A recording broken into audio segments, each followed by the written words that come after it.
Hey, what's up everyone? I wanted to go through and do some Tour 4. Here we have Baniff Springs, hole 1, par 4. And we're just going to work through some of these holes, show you some of the shots that I like to do in this tour. Oh, I did want to switch this driver out. But it is going to play just a little bit similar to Outlaw. You can see my opponent here with the Outlaw. The Holy Driver is a Tour 5, so I'm just going to switch down to Outlaw. I think, if you have an Outlaw or a Highlander, that's going to be your best bet. I shouldn't really, I'm just not even going to use power, and we'll just get it out here and play. So this, this will be a very similar spot as to where an Outlaw would go anyway. So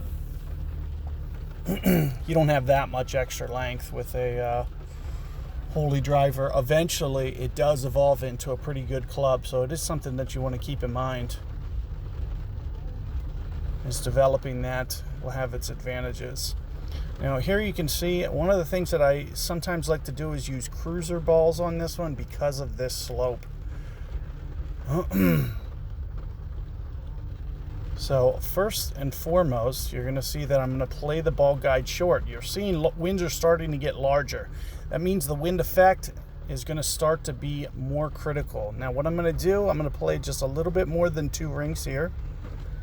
And typically what I would do is like a cruiser, or we're going to use curl.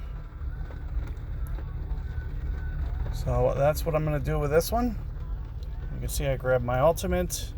Let's just see, you'll see that it's just going to want to deflect so far to the right. But you can see all that rollout? It's because the wind is pointed as a tailwind. It's one of the major concepts you have to learn about this game. It's much different, especially if you are coming from Golf Clash or similar games. It's much harder to play that effect.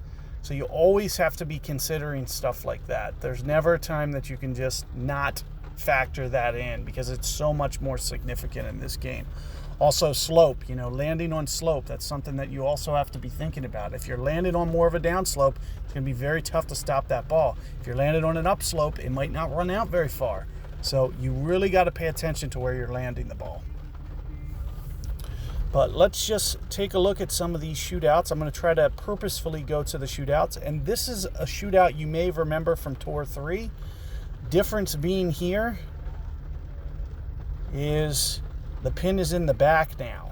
Now what I'll typically do is I'll play the min line. So you can see right where I am, this is right at the min line. Now if I didn't have a headwind, I might just play this as is. But with the headwind, I am going to just pull up a little bit, half a ring, not very much.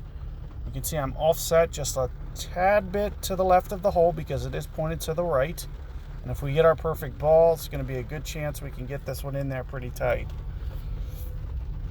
You can see my opponent also hit it in there pretty decent. But I'm able to roll it up almost. I just left it short. I just needed to push up just a tad more. But you can see, we're going to have the opportunity there to hold that one. So keep all that in mind. Good luck, and I'll see you guys on the next hole.